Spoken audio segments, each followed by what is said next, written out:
بسم اللہ الرحمن الرحیم۔ دوستو، دور جدید کے بڑے فتنوں میں سے ایک فتنہ خدا کے وجود سے انکار کا ہے۔ آج کے سائنسی دور میں ایسے لوگوں کی کمی نہیں جو اللہ تعالیٰ کے وجود سے مکمل طور پر منکر ہیں، اور وہ ہر بات کو عقلی دلائل پر پرکھتے ہیں اور یہ دعویٰ کرتے ہیں کہ اس کائنات کو بنانے والا اور چلانے والا کوئی نہیں ہے۔ لیکن آپ کو بتائیں کہ یہ فتنہ کوئی نیا نہیں ہے، بلکہ اس کی تاریخ اتنی ہے جتنی کہ دین اسلام کی تاریخ۔ چنانچہ آج کے اس ویڈیو میں آپ کے ساتھ ایک ایسا واقعہ شیئر کریں گے کہ جب اللہ کے وجود سے انکاری ایک شخص نے مسلمانوں کے سامنے چند سوالات رکھے کہ اللہ سے پہلے کیا تھا اور اللہ کو کس نے پیدا کیا۔ لیکن اس وقت جب بڑے بڑے علماء کشمکش میں مبتلا تھے تو پھر اللہ تعالیٰ نے صرف ایک 11 سال کے بچے کے ذریعے اس شخص کو کیسے ذلیل و رسوا کر کے رکھ دیا۔ آپ کو بتائیں گے کہ اس 11 سالہ بچے نے بظاہر ان مشکل نظر آنے والے سوالات کے کیا جوابات دیے۔ لیکن اس سے قبل کہ ہم تفصیلات میں جائیں، آپ سے گزارش ہے کہ سبسکرائب بٹن پر کلک کر کے اور بیل آئیکن کو پریس کر کے اس چینل کے سبسکرائبر ضرور بنیے، تاکہ ایسی تاریخی، اسلامی اور معلوماتی ویڈیوز آپ کو روزانہ کی بنیاد پر ملتی رہیں۔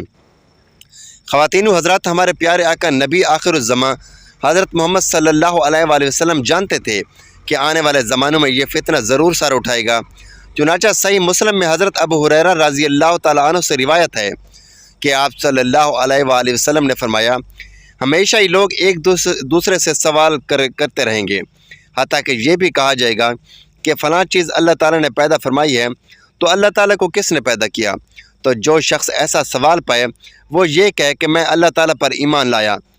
دوستو، صدیوں پہلے کا واقعہ ہے کہ شیطان ایک ایسے ملحد شخص کا روپ دھار کر بغداد کے ایک بازار میں وارد ہوا اور ایسے ہی کچھ سوالات اٹھائے۔ اس شخص نے اس بازار میں آ کر صدائیں بلند کرنا شروع کر دیں کہ اے مسلمانوں، تمہارا ایمان ہے کہ ہر چیز کا خالق اور مالک اللہ تعالیٰ ہے اور ہر علم کا سرچشمہ اسی کی ذات ہے، تو کیا اس نے اس سوال کا جواب پیدا فرمایا ہے اور تمہیں اپنے علم سے یہ جواب نوازا ہے کہ خود اللہ تعالیٰ سے پہلے کیا تھا اور اللہ تعالیٰ کو کس نے پیدا فرمایا؟ وہ ملحد شخص اسی ایک سوال پر نہ رکا، بلکہ مسلمانوں کے ایمان کو آزمانے کے لیے اس نے کئی سوالات کیے۔ اس نے کہا، اے مسلمانوں، اور مجھے بتاؤ، تمہارا ایمان ہے کہ تمہارا رب ہر چیز کو دیکھتا ہے، تو پھر یہ بتاؤ کہ اس کا منہ کس طرف کو ہے۔ مسلمانوں، تم ایمان رکھتے ہو کہ تمہارا رب کا وجود ہے، تو پھر یہ بتاؤ کہ تمہارے رب کے وجود کی ساخت کیا ہے، وہ کس چیز سے مل کر بنا ہے، اور تم یہ بھی ایمان رکھتے ہو کہ اس زندگی میں نیک اعمال کرنے سے جنت ملے گی جہاں پر ہم ہمیشہ رہیں گے، اور جنت کے بارے میں کہا جاتا ہے کہ وہاں انسان کو حاجت نہیں ہوگی، اس کے جسم سے فضلہ خارج نہیں ہوگا۔ تو یہ کیسے ممکن ہے؟ اور یہ بات بھی تمہارے ایمان کا حصہ ہے کہ جو لوگ برے اعمال کریں گے ان پر آگ کا عذاب ہے، تو تمہارے ایمان کے مطابق تو جنات کو آگ سے پیدا کیا گیا ہے، تو ان کو آگ کیا نقصان پہنچائے گی اور ان پر آگ کا عذاب کیسے آئے گا؟ وہ ملحد شخص بغداد کے اس بازار میں اپنے سوالات دہراتا جا رہا تھا۔ مسلمانوں کی جانب سے علماء آتے اور اسے قرآن سے ریفرنس دیتے، مگر وہ قرآن کی کوئی بھی دلیل ماننے سے انکاری تھا۔ محض عقلی دلائل سے دے کر آپ اس چیز پر قائل کر سکتے تھے کہ خدا اپنا وجود رکھتا ہے۔ بڑے بڑے علماء کشمکش کا شکار ہو گئے۔ وہ شخص روزانہ اس بازار میں آتا اور اپنے سوالات بآواز بلند دہراتا اور جواب کا انتظار کرتا۔ ایک دن اپنے معمول کے مطابق وہ شخص بآواز بلند اپنے سوالات دہرا رہا تھا کہ مجمع میں سے ایک 11 سالہ بچہ سامنے آیا اور اسے مخاطب کر کے بولا کہ اے ملحد شخص، تو اپنے سوالات مجھے بتا، میں تیرے سوالات کے جوابات دوں گا۔ اس ملحد شخص نے پہلے سمجھا کہ شاید یہ بچہ کسی کے کہنے پر اس سے مذاق کر رہا ہے، مگر اس 11 سالہ بچے کے چہرے پر سنجیدگی دیکھی تو اس نے اپنے سوال اسے بتانا شروع کیے اور کہا کہ مجھے بتاؤ کہ اللہ سے پہلے کیا تھا اور اسے خود کس نے پیدا کیا؟ وہ بچہ بہت اطمینان سے مسکرایا اور اس نے پورے اعتماد کے ساتھ اسے کہا کہ میں اس سوال کا جواب تمہیں دیتا ہوں، مگر پہلے تم 10 سے الٹی گنتی کرنا شروع کرو۔ اس ملحد نے 10 سے الٹا گننا شروع کیا اور ایک پر آ کر رک گیا۔ اس بچے کے دوبارہ کہنے پر اس نے دوبارہ گنتی کی اور ہر بار وہ ایک پر آ کر رک جاتا۔ اس کے رکنے پر جب بچے نے اصرار کیا کہ اس سے آگے بھی تو پڑھو، تو ملحد شخص اکتا کر بولا کہ ایک سے پہلے تو کچھ نہیں ہے، صفر آتا ہے۔ تو وہ بچہ مسکرا کر بولا کہ اچھا، گنتی میں ایک سے پہلے کچھ نہیں ہو سکتا، تو پھر وہ ذات جو واحد و یکتا ہے اس سے پہلے کیا ہو سکتا ہے؟ اس سے پہلے بھی کچھ نہیں تھا، صفر تھا۔ وہ ذات قدیم سے بھی قدیم تر ہے، وہی ابتدا ہے اور وہی انتہا ہے۔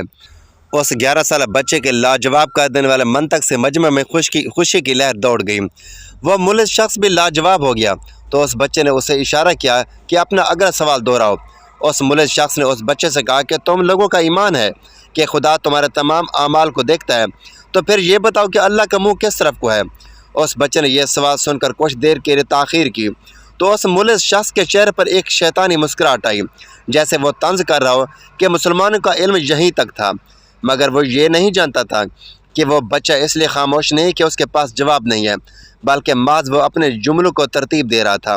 چنانچہ وہ بولا کہ اگر تم ایک تاریک کمرے میں جاتے ہو اور وہاں پر ایک شمع روشن کرتے ہو تو اس کی روشنی کا منہ کس طرف ہوگا؟ اس ملحد شخص نے کہا کہ وہ روشنی پورے کمرے میں پھیلی ہوگی، اس کا رخ ہر طرف کو ہوگا۔ تو اس بچے نے کہا یہ تو مصنوعی دنیاوی روشنی کا حال ہے کہ سب اطراف کو پھیل جاتی ہے، تو وہ اللہ جو آسمانوں اور زمینوں کا نور ہے، اس کے بارے میں کیا خیال ہے کہ اس کا رخ کس طرف کو ہوگا؟ کیا وہ ہر طرف کو نہیں دیکھ سکتا ہوگا؟ کیا وہ ہر طرف کو نہیں پھیلا ہوگا؟ بچے کی اس عقلی دلیل پر مجمع نے نعرہ تکبیر کی آواز کو بلند کیا اور پھر سب نے مل کر اس ملحد کو اگلے سوال کے لیے پکارا۔ اس شخص نے کہا کہ تم لوگ یہ جانتے ہو، تم لوگ یہ مانتے ہو کہ اللہ وجود رکھتا ہے، تو پھر یہ بتاؤ کہ اس کے وجود کی ساخت کیا ہے؟ کیا وہ لوہے کی طرح سخت ہے، پانی کی طرح ہے، یا دھواں اور بخارات کی طرح اوپر کو اٹھنے والا ہے؟ اب مسلمانوں کے مجمع کی پوری امت اس 11 سالہ بچے کے ساتھ منسلک تھی کہ وہ اس مشکل سوال کا کیا کوئی جواب ڈھونڈ نکالیں گا۔ اس بچے نے اس ملحد شخص کو مخاطب کرتے ہوئے کہا کہ کیا آپ کبھی ایسے مریض کے پاس بیٹھے ہو جو قریب المرگ ہو، یعنی اس پر حالت نزا طاری ہو؟ اس شخص نے جواب دیا ہاں۔ تو اس بچے نے کہا وہ آپ کے ساتھ بات کر رہا ہوگا، وہ پہلے متحرک تھا لیکن موت کے بعد ساکن ہو گیا، اس کی یہ حالت کس نے بدل ڈالی؟ اس ملحد شخص نے کہا کہ اس کے جسم سے روح نکل گئی۔ اس بچے نے کہا جب اس کے جسم سے روح نکلی تو آپ وہیں پر موجود تھے، اس روح کی تعریف کیجئے کہ آیا وہ لوہے کی طرح سخت تھی، پانی کی طرح سیال تھی، یا دھواں اور بخارات کی طرح اوپر کو اٹھنے والی تھی؟ اس ملحد شخص نے کہا کہ میں یہ کیسے بتا سکتا ہوں اور اس روح کی تعریف کیسے کر سکتا ہوں؟ میں تو جسم سے اس روح کو نکلتے ہوئے دیکھ بھی نہیں سکتا۔ تو اس بچے نے کہا کہ تم جسم سے روح کو نکلتے ہوئے دیکھ نہیں سکتے کہ وہ انتہائی نفیس چیز ہے، تو پھر اس ذات کو کیسے دیکھ سکتے ہو جو روح کا خالق ہے؟ جب روح کو بغیر دیکھے ہوئے مانتے ہو تو اس کے خالق کو کیوں نہیں مانتے؟ وہ ملحد شخص بچے کا یہ جواب سن کر خاموش ہو گیا اور پھر مرے ہوئے لہجے میں اپنا آخری سوال دہرایا کہ تم لوگ یہ یقین رکھتے ہو کہ اس دنیا میں نیک عمل کرنے پر جنت ملے گی جہاں پر مومنین ہمیشہ ہمیشہ کے لیے رہیں گے، مگر وہاں پر ان کو حاجت نہیں ہوگی، وہ جو کچھ کھائیں گے پئیں گے مگر ان کے جسم سے فضلہ خارج نہیں ہوگا، یہ کیسے ممکن ہے؟ تو اس بچے نے کہا کہ ہم آپ اور سب تمام مخلوق کے مخلوق رحم مدر میں 9 مہینے تک رہتے ہیں، کھاتے ہیں پیتے ہیں، لیکن وہ فضلہ نہیں کرتے، تو جنت جیسی پاک اور صاف جگہ پر ہم کیسے یہ سب کچھ کر سکتے ہیں؟ یہ ایک عین حقیقت ہے کہ جنت میں ہم جو کچھ مرضی کھائیں گے مگر ہمیں کوئی حاجت نہیں ہوگی۔ اس ملحد شخص نے بے تابی سے اپنے سوال کا دوسرا حصہ دہرایا کہ تم لوگ کہتے ہو کہ بدفعال کو دوزخ میں ڈالا جائے گا جو بڑھتی ہوئی آگ ہے، اور تمہارے ایمان کے مطابق جنوں کو اللہ تعالیٰ نے آگ سے تخلیق کیا، تو آگ سے تخلیق ہونے والی مخلوق پر آگ کیسے عذاب کرے گی؟ وہ اس کو کیسے تکلیف پہنچائے گی؟ اور اس بچے نے کہا کہ اس سوال کے جواب کے لیے مجھے ایک کام کرنا ہوگا، اگر آپ ناراض نہ ہوں تو اس شخص نے حامی بھری۔ اس بچے نے زمین سے مٹی کی کچھ مقدار اٹھائی اور اس ملحد شخص کے چہرے کی طرف پھینک دی اور اس کی آنکھوں میں ڈال دی۔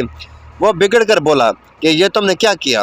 تو اس بچے نے کہا جیسے اس مٹی سے تم کو جو مٹی سے بنا ہوا ہے تکلیف ہوئی ہے، ایسی آگ بھی ان جنوں کو تکلیف دے گی، اور تم مجھے کہتے ہو کہ میں تمہیں اللہ دکھاؤں۔ میں تم سے پوچھتا ہوں کہ مجھے وہ درد دکھاؤ جو مٹی ڈالنے پر تمہیں محسوس ہوا ہے، اس کے بعد میں تمہیں اللہ دکھاؤں گا۔ اس بچے کے اس بہترین جواب پر مجمع نے اسے اپنے کندھوں پر اٹھا لیا اور نعرہ تکبیر بلند کرنے شروع کر دیے، اور یوں اس ملحد شخص کے فتنے کا اختتام ہوا، اور اللہ تعالیٰ نے محض ایک بچے کے ذریعے اسے ذلیل و رسوا کر کے رکھ دیا۔ اب خواتین و حضرات، تاریخ کی کتابوں کے مطالعے سے معلوم پڑتا ہے کہ ایسا واقعہ 2 شخصیات سے منسوب ہے۔ پہلے محترم اور قابل قدر شخصیت امام جعفر صادق کی شخصیت ہے، ان کے بارے میں فرمایا جاتا ہے کہ وہ بچہ امام جعفر صادق تھے، جبکہ دوسری کئی جگہوں پر اس بچے کے بارے میں کہا جاتا ہے کہ وہ امام ابو حنیفہ تھے۔ بہرحال وہ بچہ جو بھی ہو، ان دونوں قابل احترام ہستیوں میں سے کوئی بھی شخصیت ہوں، یہ بات یقیناً کہی جا سکتی ہے کہ وہ بچہ اہل علم میں سے ضرور تھا، اور اس نے ایسے بہترین جوابات فراہم کیے جو آج کے زمانے میں بھی مولودوں کو عقلی دلائل کے طور پر پیش کیے جا سکتے ہیں۔ دوستو، اللہ تعالیٰ سے دعا ہے کہ اللہ تعالیٰ ہمیں ایسے فتنوں سے ہمیشہ ہمیشہ کے لیے محفوظ رکھے۔ اگر اس ویڈیو میں سے آپ کی انفارمیشن میں اضافہ ہوا ہو تو اسے لائک کریں، شیئر کریں، چینل کو سبسکرائب کریں تاکہ ہر آنے والی اس طرح کی معلوماتی ویڈیو سب سے پہلے آپ تک پہنچیں۔ تو ناظرین، اگلے ویڈیو تک کے لیے اجازت دیجیے۔ اللہ حافظ۔